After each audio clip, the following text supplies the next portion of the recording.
Anda atau Al Zaitun punya tanah seluas 1.200 hektar, betul? Bahkan lebih. Lebih. Tanah ini oleh sebagian orang mengatakan bahwa ini tanah dirampas dari masyarakat di sekitar sini. Mereka dibeli dengan harga murah, bahkan ada yang dibohongi. Jadi tanah ini sebenarnya tanah masyarakat yang Anda rampas atau dirampas oleh Al Zaitun. Siapa yang bisa merampas tanah? Kecuali penjajah dulu. Dan tidak usah lama-lama, di sini masyarakatnya langsung dibayar kalau ada masalah. Jangan-jangan nggak punya kaki kalau. Mas, ini berjalan sudah hampir 35 tahun. Proses pembebasan lahan. Berproses. Jadi kok merampas itu bagaimana? Tahu prosesnya? Jelaskan. Kami minta ke Pak Bupati ketika itu. Pak, kami mau buat pesantren. Dan kami mau membebaskan banyak lahan. Untuk apa? Untuk supaya bisa mandiri. Kasih fatwa tanah kepada kami. Mendapat 2.500 ketika itu. Baru kami bisa bebaskan 1.200. Pelan-pelan. Bukan blok jadi. Pelan-pelan. saya pernah menonton pernyataan Anda di salah satu video yang Ya. beredar. Anda menyatakan bahwa penduduk atau masyarakat di sini mendapatkan manfaat karena ada yang bekerja di sini. Orang yang berseberangan dengan Anda mengatakan itu bohong. Itu sudah berseberangan, Mas. Tunggu dulu. Mereka bilang bohong. Sebaliknya, masyarakat tidak mendapat manfaat apa-apa dari keberadaan Al Zaitun. Oke, dijawab. Satu, kalau itu manfaat dari sisi pertanian, karena kami concern di pertanian. Sebelum kami menggarap, kami berpikir bagaimana caranya. Toh kami belum mahir. Kami kumpulkan Siapa? masyarakat, tetangga tentunya, tidak terlalu jauh. Kemudian kita membuat satu organisasi.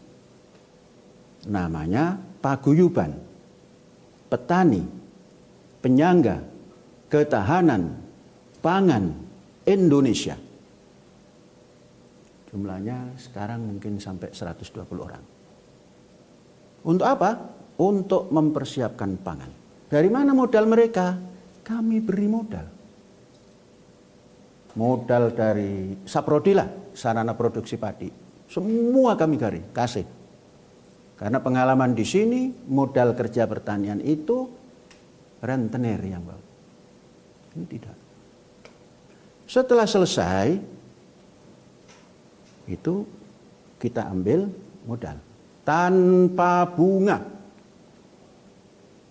Kemudian hasilnya dibagi dua. Kemudian punya petani ini dijual ke kita. Berapa harganya? HPP. Harga penetapan pemerintah. Kalau kualitas bagus ditambah. Bagaimana mereka makan? Mereka masuk koperasi. Tinggal ngambil, tinggal manggil. Yarnen, dibayar panen. Bukankah itu tidak manfaat? Terserah. Sekali lagi omongan Anda ini bisa dibuktikan ya. Panggil semua sini juga bisa. Saya tidak pernah ngomong yang begitu-begitu tanpa bisa dibuktikan. Saya ini pendidik. Itu yang bertani. Kemudian pertanian itu kan tidak cukup satu orang.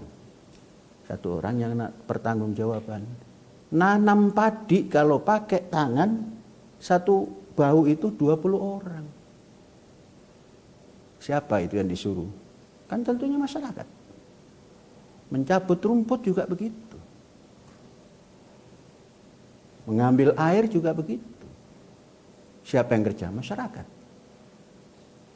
Di samping masyarakat yang hari-hari masuk ke kampus ini untuk mengerjakan pertanian yang ada di dalam. Khususnya yang penelitian. Kami meneliti terus. Supaya bisa memberi makan yang 1 bulan ini ton kurangnya. Ya memang tidak bisa digambarkan oleh orang yang tidak melaksanakan. Jadi tidak benar juga, karena saya baru aja nonton videonya, ada orang mantan pengurus di sini yang mengatakan yang dipekerjakan itu orang-orang luar yang itulah anggota NII. Kan tinggal menangkap. Nung Pak Prabowo itu kan anak PRR. Selesai kan? Jadi calon kan? Orang kerja kok ditangkap. Kalau ada. Mau dibawa ke situ Indonesia, nggak bangkit-bangkit. Anda dilaporkan, ini serius sekali, karena datang ke polisi yang melaporkan Anda dengan tuduhan menista agama, dengan beberapa contoh ya. Saya nggak akan lebih detail kepada contoh itu, tapi saya hanya ingin bertanya, kesiapan Anda untuk menghadapi pemeriksaan? Saya tidak pernah menistakan agama. Tapi akan... Kalau ditanya, ya saya bilang, saya tidak pernah menistakan agama. Apalagi itu agama saya. Agama orang lain saja tidak pernah saya nistakan. Anda siap dipanggil polisi? Jangan ngomong siap. Karena Kan masih kalau. Karena selama ini banyak orang mengatakan Anda ini kebal hukum. Bagaimana? Anda punya backing kebal hukum, tidak tersentuh. Dari dulu Anda diperkarakan tapi belum pernah sampai kemudian ditangkap, diperiksa, dimasukin penjara. Itu kan khayal mereka. Khayal mereka. Jadi omong kosong menurut Anda? Ya tidak kosong, yang sudah ngomong kok. Kan Ada ada hal akibatnya. yang saya tidak nyaman menanyakannya, tapi saya harus tanyakan. Tanyakan.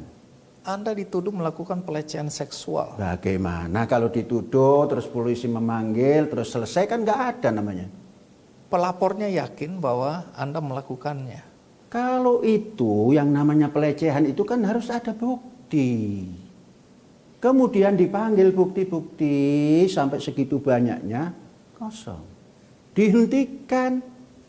Bukan karena Anda punya backing. Backing apa mas? Yang namanya Panji Gumilang. Yang orang mengatakan NII. Siapa yang backing? Backing Anda jenderal-jenderal yang disebutkan sekarang ini namanya bermunculan. Bagaimana? Orang-orang yang selama ini dianggap melindungi Anda. Sekarang tanyakan ke sana, melindungi atau bersahabat. Kalau bersahabat siapapun boleh. Pak Panji, Ya, skenario yang paling buruk, Anda ditangkap. Kalau Anda ditangkap oleh karena satu kondisi dan dianggap bersalah, ya dengan segala macam prosesnya, Anda dipenjara, kerugian apa yang diderita oleh Al Zaitun dan oleh negara ini? saya tidak bicara kalau. Saya tidak pernah bicara kalau. Jadi Anda tidak pernah mau berpikir bahwa suatu hari Anda ditangkap. Saya tidak pernah kalau. Nanti Jadi- kalau dijawab kalau lagi kan? Jadi Anda menunggu saja apa yang terjadi. Saya tidak menunggu yang itu. Saya menunggu masa depan dan saya titi satu persatu. Oh, untuk membangun.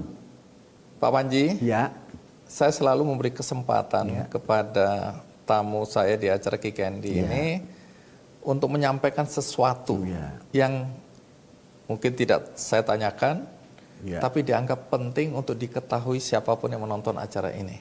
Karena dari tadi saya menyerang Anda berdasarkan apa yang ada di masyarakat. Tapi adakah sesuatu yang Anda mau sampaikan kepada siapapun juga? Apakah berkaitan dengan tuduhan, berkaitan dengan pemikiran Anda, atau apa saja? Silakan Anda boleh sampaikan.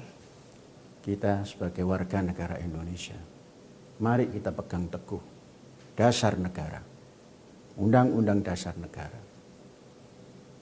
dan persatuan Indonesia. Itu yang utama.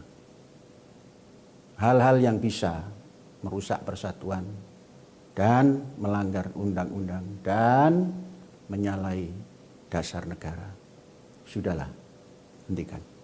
Baik, terima kasih Pak Panji Gumilang sudah bersedia tampil di KKND sebagai tamu saya di sini untuk menjelaskan, mengklarifikasi semua isu miring yang saat ini beredar di masyarakat. Saya hargai itu. Saya pun terima kasih. Itu tadi pembicaraan kita atau saya dengan disebut Syekh Panji Gumilang yang selama ini menjadi pembicaraan di masyarakat berkaitan dengan berbagai isu yang dikaitkan dengan kesesatan dalam ajar mengajar agama, dikaitkan dengan organisasi terlarang NII, dan dikaitkan dengan macam-macam berita yang miring. Kita sudah dengarkan penjelasannya, kembali kepada Anda, apakah Anda mau percaya atau tidak. Semoga pembicaraan ini memberikan manfaat bagi kita. Bagi Anda yang tadi tidak menyaksikan episode ini dari awal, jangan khawatir karena Anda bisa menyaksikan tayangan ulangnya di metrotvnews.com. Dan ada juga cuplikannya di channel YouTube Kick Andy Show dan TikTok Kick Andy Show. Sampai jumpa di kesempatan yang lain di acara Kick Andy Double Check. Salam.